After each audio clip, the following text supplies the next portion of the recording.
Assalamualaikum warahmatullahi wabarakatuh. Alhamdulillah wa syukrulillah.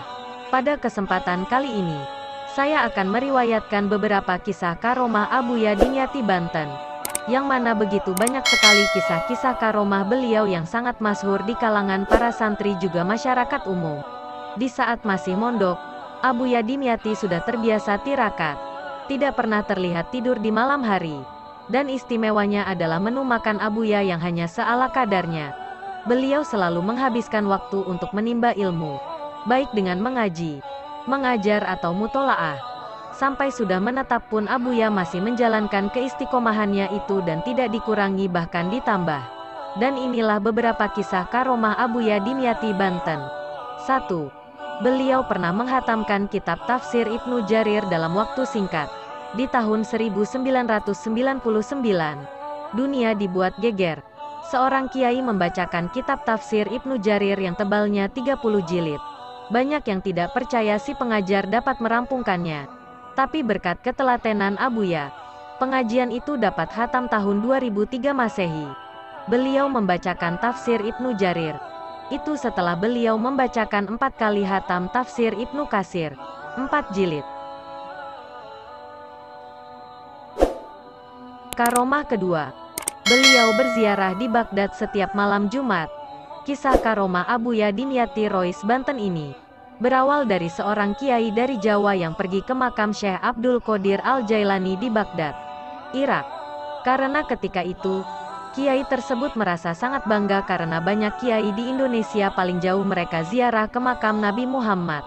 Akan tetapi, dia dapat menziarahi sampai ke makam Syekh Abdul Qadir Al-Jailani. Ketika sampai di makam tersebut, maka penjaga makam bertanya padanya, "Anda dari mana?" Si kiai menjawab, "Dari Indonesia." Maka, penjaganya pun langsung bilang, "Oh, di sini pada setiap malam Jumat ada seorang ulama Indonesia, yang kalau datang ziarah hanya duduk saja di depan makam beberapa waktu. Sehingga, peziarah-peziarah lain akan ikut diam demi menghormati beliau. Setelah beliau mulai membaca Al-Quran, baru para penziarah lain akan meneruskan bacaan mereka sendiri-sendiri." Mendengar hal itu, kiai tadi kaget, dan berniat untuk menunggu sampai malam Jumat agar tahu siapa sebenarnya ulama tersebut. Ternyata pada hari yang ditunggu-tunggu, ulama tersebut adalah Abuya Dimyati Banten.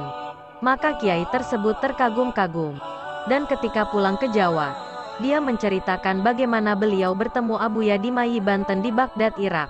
Padahal Abuya masih di pondok dan mengaji dengan santri-santrinya. Dan masih banyak lagi kisah karomah beliau yang di luar adat kebiasaan manusia. Seperti kisah kereta api yang tiba-tiba berhenti sewaktu akan menabrak Abuya di Surabaya. Terus kisah angin mamiri diutus membawa surat kepada gurunya, Kiai Haji Rukyat, Mbah Rukyat, Kaliwungu Kendala. Ada lagi kisah Abuya bisa membaca pikiran orang.